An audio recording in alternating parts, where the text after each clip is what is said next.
ನಮಸ್ಕಾರ ಸ್ನೇಹಿತರೆ, ನಾವಿವತ್ತು ಫ್ರೋಜನ್ ಶೋಲ್ಡರ್ ಅಂದ್ರೆ ಏನು, ಯಾಕಾಗುತ್ತೆ, ಟ್ರೀಟ್ಮೆಂಟ್ ಏನೇನು ಅಂತ ಅನ್ನೋದ್ರ ಬಗ್ಗೆ ಇವತ್ತು ತಿಳ್ಕೊಳ್ಳೋಣ. ಫ್ರೋಜನ್ ಶೋಲ್ಡರ್ ಅಂತಂದ್ರೆ, ಅಥವಾ ಮೆಡಿಕಲ್ ಟರ್ಮ್ಸ್ ಅಲ್ಲಿ ಪೆರಿಯಾರ್ಥ್ರೈಟಿಸ್ ಶೋಲ್ಡರ್ ಅಂತ ಹೇಳ್ತೇವೆ. ಅದು ಹಲವಾರು ಕಾರಣಗಳಿಂದಾಗುತ್ತೆ. ಆ ಕಂಡೀಷನ್ ನಲ್ಲಿ ಭುಜದಲ್ಲಿರುವಂತ ಕ್ಯಾಪ್ಸೂಲ್ ಅನ್ನೋದೇನಿದೆ ತುಂಬಾ ಟೈಟ್ ಆಗಿ ಕನ್ಸ್ಟ್ರಿಕ್ಟ್ ಆಗಿ ಪೇಷಂಟ್ ಗೆ ಕೈ ಎತ್ತದಾಗ್ಲಿ ದೈನಂದಿನ ಆಕ್ಟಿವಿಟೀಸ್ ಆಗ್ಲಿ ಮಾಡೋದಕ್ಕೆ ತುಂಬಾ ತೊಂದರೆ ಆಗುತ್ತೆ. ಇದು ಮೋಸ್ಟ್ ಕಾಮನ್ಲಿ ನೈಟ್ ಟೈಮ್ ಅಲ್ಲಿ ನೋವು ಜಾಸ್ತಿ ಆಗುತ್ತೆ.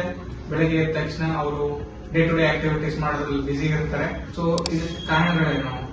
ತುಂಬಾ ಹಲವಾರು ಕಾರಣಗಳಿರ್ತವೆ. ಅದರಲ್ಲಿ ಮೋಸ್ಟ್ ಕಾಮನ್ ಇಸ್ ಶುಗರ್, ಅಂದ್ರೆ ಡಯಾಬಿಟೀಸ್, ಅನ್ಕಂಟ್ರೋಲ್ಡ್ ಡಯಾಬಿಟೀಸ್ ಇದ್ದಲ್ಲಿ ತುಂಬಾ ಪೇಷಂಟ್ಸ್ಗೆ ಈ ತರದ ಕಾಯಿಲೆ ಕಾಮನ್. ಪೇಷಂಟ್ಸ್ಗೆ ಹೈಪೋಥೈರಾಯ್ಡಿಸಮ್ ಅಂದ್ರೆ ಥೈರಾಯ್ಡ್ ಸ್ರವಿಕೆ ರಕ್ತದಲ್ಲಿ ಕಡಿಮೆ ಇತ್ತು ಅಂತಂದ್ರೆ ಆ ತರದ್ರಿಂದನೂ ಆಗುತ್ತೆ. ಪೇಷಂಟ್ಗೆ ಯಾವಾಗಾದ್ರೂ ಬಿದ್ದಿದ್ರು, ಬಲವಾದ ಏಟ್ ಬಿದ್ದಿತ್ತು ಭುಜಕ್ಕೆ ಅಂತಂದ್ರೆ ಅದಕ್ಕೂ ಆಗುತ್ತೆ. ಅಂಡ್ ಸಮ್ ಕಂಡೀಷನ್ಸ್ ಯಾವ ತರ ಇರುತ್ತೆ ಅಂದ್ರೆ ಎಕ್ಸ್ಪ್ಲೇನ್ ಮಾಡಕ್ ಆಗಲ್ಲ. ಇಡಿಯೋಪ್ಯಾಥಿಕ್ ಕಾಸಸ್ ಅಂತ ಹೇಳ್ತೀವಿ. ಸೊ ಇದಕ್ಕೆ ಟ್ರೀಟ್ಮೆಂಟ್ ಏನು ಆಪ್ಷನ್ಸ್? ಫಸ್ಟ್ಲಿ ಡಾಕ್ಟರ್ ಹತ್ರ ಹೋದಾಗ ನೀವು ಮಾತ್ರೆಯಿಂದ ನೋವು ಕಡಿಮೆ ಮಾಡಕ್ ಪ್ರಯತ್ನ ಮಾಡ್ತೀವಿ. ಇದಕ್ಕಿಂತ ಮುಂಚೆ ಸ್ಟೇಜಸ್ ಏನೇನು, shoulder periarthritis shoulder, frozen shoulder stages ಏನು ಅಂತ ಹೇಳ್ತೀನಿ. ಸೊ ಫಸ್ಟ್ ಸ್ಟೇಜ್ ಬಂದು ಫ್ರೀಸಿಂಗ್ ಸ್ಟೇಜ್ ಅಂತ. ಇದರಲ್ಲಿ ಏನಾಗುತ್ತೆ, ಪೇಷಂಟ್ಗೆ ಮೂವ್ಮೆಂಟ್ಸ್ ಇರುತ್ತೆ, ಬಟ್ ನೋವಿನ ಜೊತೆ ಮೂವ್ಮೆಂಟ್ಸ್ ಇರುತ್ತೆ.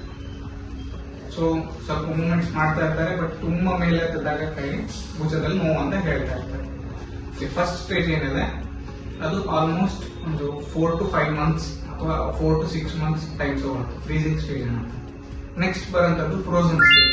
ಫ್ರೋಜನ್ ಸ್ಟೇಜ್ ಅಂತಂದ್ರೆ ಏನು, ಅವರಿಗೆ ಪೇಷಂಟ್ಗೆ ಮೂವ್ಮೆಂಟ್ ಏನು ಮಾಡಕ್ ಆಗ್ತಾ ಇರಲ್ಲ, ನೋವು ಏನೂ ಇರಲ್ಲ. ಸೊ ಪೇಷಂಟ್ ಪೇನ್ ಕಡಿಮೆ ಇರೋದ್ರಿಂದ ಕಂಫರ್ಟಬಲ್ ಆಗಿ ಕೆಲಸ ಮಾಡ್ತಾ ಇರ್ತಾರೆ.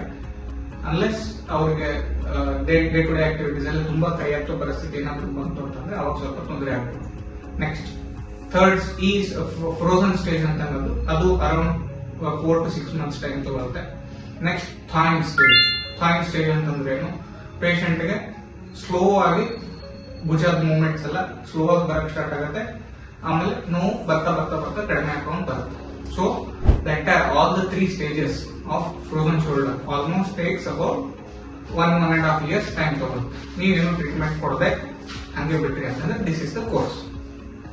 ಸ್ಟಾರ್ಟಿಂಗ್ ಸ್ಟೇಜಸ್ ಅಲ್ಲಿ ಡಾಕ್ಟರ್ ಹತ್ರ ಹೋದಾಗ ಡಾಕ್ಟರ್ ನಮ್ಗೆ ಮಾತ್ರೆ ಕೊಟ್ಟು ಸ್ವಲ್ಪ ಲೋಕಲ್ ಏನಾದ್ರು ಸ್ವಲ್ಪ ಐಸ್ ಇಡಕ್ಕೆ ಅಥವಾ ಸ್ವಲ್ಪ ರೆಸ್ಟ್ ಮಾಡಕ್ಕೆ ಸಜೆಸ್ಟ್ ಮಾಡ್ತಾರೆ. 2-3 ವಾರ ನೋಡ್ತಾರೆ. ಮತ್ತೆ ಮೇನ್ ಫ್ರೋಜನ್ ಶೋಲ್ಡರ್ ಆಗೋ ಕಾರಣ ಏನು ಅಂತ ಅನ್ನೋದನ್ನ ಐಡೆಂಟಿಫೈ ಮಾಡಕ್ಕೆ ಸ್ವಲ್ಪ ರಕ್ತ ಪರೀಕ್ಷೆ ಮಾಡಿಸ್ಬೋದು, ಶುಗರ್ ಟೆಸ್ಟ್ ಮಾಡಿಸ್ಬೋದು, ಥೈರಾಯ್ಡ್ ಟೆಸ್ಟ್ ಮಾಡಿಸ್ಬೋದು, ಅಥವಾ ನಿಮ್ಗೆ ಏನಾದ್ರು ಏಟ್ ಬಿದ್ದಿತ್ತು ಬಲವಾಗಿ ಅಂತಂದ್ರೆ ಎಕ್ಸ್ರೇ ಮಾಡಿಸ್ಕೊಳ್ಬಹುದು. ಈ ತರ ಎಲ್ಲ ಏನು ಇಲ್ಲ ಅಂತಂದಾಗ ನೋವಿನ ಮಾತ್ರೆ ಕೊಟ್ಟು ಸ್ವಲ್ಪ ರೆಸ್ಟ್ ಮಾಡಕ್ ಹೇಳ್ತಾರೆ. ನೆಕ್ಸ್ಟ್ ಪೇಷಂಟ್ ಏನಾದ್ರು ಫ್ರೋಜನ್ ಸ್ಟೇಜ್ ಅಲ್ಲಿ ಬಂದಿದ್ರು ಅಥವಾ ಇದೇ ಸ್ಟೇಜ್ ಅಲ್ಲಿ ಮಾತ್ರೆ ಕೊಟ್ಟು ರೆಸ್ಟ್ ಕೊಟ್ಟು ಇದು ಮಾಡಿದ್ರು ನೋವು ಕಡಿಮೆ ಆಗಿಲ್ಲ, ಅದೇ ತರ ನೋವು ಪ್ರೋಗ್ರೆಸ್ ಆಗ್ತದೆ, ಜಾಸ್ತಿ ಆಗ್ತದೆ ಅಂದಾಗ ಲೋಕಲಿ ಸ್ಟೀರಾಯ್ಡ್ ಇಂಜೆಕ್ಷನ್ ಅನ್ನೋದನ್ನ ಮಾಡಬಹುದು.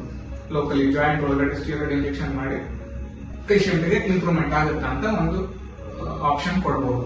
ನೆಕ್ಸ್ಟ್ ಇಂಜೆಕ್ಷನ್ ಇಂದನೂ ಕಡಿಮೆ ಆಗಿಲ್ಲ ಅಂತಂದ್ರೆ next the last and final option surgery. Surgery ಏನ್ ಮಾಡ್ತಾರೆ ಅಂತಂದ್ರೆ ಹೈಡ್ರೋಡೈಲೇಟೇಷನ್ ಅಂತ ಹೇಳ್ತೀವಿ. ಏನ್ ಮಾಡ್ತೀವಿ, ಜಾಯಿಂಟ್ ಒಳಗಡೆ ಸಲೈನ್ ಹಾಕಿ ಸ್ವಲ್ಪ ಕ್ಯಾಪ್ಸೂಲ್ ಅನ್ನೋದೇನು ತುಂಬಾ ಟೈಟ್ ಆಗಿರುತ್ತಲ್ವ, ಕ್ಯಾಪ್ಸೂಲ್ ಅನ್ನ ಡೈಲೇಟ್ ಮಾಡಿ ಕ್ಯಾಪ್ಸೂಲ್ ಅನ್ನ ಲೂಸ್ ಮಾಡಂಗ್ ಮಾಡ್ತೀವಿ. ಅದ್ರ ಜೊತೆ ಕಾನ್ಕಾಮಿಟೆಂಟ್ಲಿ ಸ್ಟೀರಾಯ್ಡ್ ಇಂಜೆಕ್ಷನ್ ಅನ್ನು ಮಾಡ್ತೀವಿ. ಬಟ್ ಇದರಿಂದನೂ ಕಡಿಮೆ ಆಗಿಲ್ಲ ಅಂತಂದ್ರೆ ಮ್ಯಾನಿಪುಲೇಷನ್ ಅಂದ್ರೆ ಅನಸ್ತೇಷಿಯಾ ಅಂತ ಹೇಳ್ತಾರೆ. ನೆಕ್ಸ್ಟ್ ಪ್ರೊಸೀಜರ್ ಇಷ್ಟರಲ್ಲೂ ಚೆನ್ನಾಗಿ ರಿಕವರಿ ಮೂವ್ಮೆಂಟ್ಸ್ ಬರಲಿಲ್ಲ ಆಪರೇಷನ್ ಮಾಡೋ ಟೈಮಲ್ಲಿ ಅಂತಂದ್ರೆ ಆರ್ಥ್ರೋಸ್ಕೋಪಿಕ್ ಕ್ಯಾಪ್ಸುಲರ್ ರಿಲೀಸ್ ಅಂತ ಮಾಡ್ತೀವಿ. ಹಂಗಂದ್ರೆ ಏನು, ಆಪರೇಷನ್ ಮಾಡೋ ಟೈಮಲ್ಲಿ ಕ್ಯಾಪ್ಸೂಲ್ ಅಲ್ಲಿ ಎಲ್ಲೆಲ್ಲ ದುರ್ಮಾಂಸ ಏನೇನು ಬೆಳೆದಿರುತ್ತೋ ಅದನ್ನೆಲ್ಲ ಕಾಟ್ರೈಸ್ ಮಾಡಿ ರಿಲೀಸ್ ಮಾಡ್ತೀವಿ. So this is final procedure. ಇದಾದ್ಮೇಲೆ ಪೇಷಂಟ್ಗೆ 2-3 days ಆದ್ಮೇಲೆ ಸ್ವಲ್ಪ ಆದಷ್ಟು ರೆಸ್ಟ್ ಕೊಟ್ಟು ಆಪರೇಷನ್ ಮಾಡಿರೋಂಥ ನೋವು ಇರುತ್ತೆ ಅದಕ್ಕೆ ಮಾತ್ರೆ ಕೊಟ್ಟು ಅದೆಲ್ಲ ಇದು ಮಾಡಿ ಸೆಟಲ್ ಡೌನ್ ಆದ್ಮೇಲೆ ಪೇಷಂಟ್ಗೆ ಅಗ್ರೆಸಿವ್ ಫಿಸಿಯೋಥೆರಪಿ ಹೇಳ್ತೀವಿ. ಎವ್ರಿ ಡೇ ಫಿಸಿಯೋಥೆರಪಿ ಮಾಡ್ತಾ ಮಾಡ್ತಾ ಮಾಡ್ತಾ ಪೇಷಂಟ್ಗೆ ಅರೌಂಡ್ 15-20 ಡೇಸ್ ಆದ್ಮೇಲೆ ಚೆನ್ನಾಗಿ ಇಂಪ್ರೂವ್ಮೆಂಟ್ ಆಗುತ್ತೆ. ಇನ್ನು ಏನಾದರೂ ಪ್ರಶ್ನೆಗಳು ಕೇಳೋದಿತ್ತು ಇದ್ರ ಬಗ್ಗೆ, ಫ್ರೋಜನ್ ಶೋಲ್ಡರ್ ಬಗ್ಗೆ ಅಂತಂದ್ರೆ ಪ್ಲೀಸ್ ಕೆಳಗಡೆ ಕಮೆಂಟ್ ಮಾಡಿ.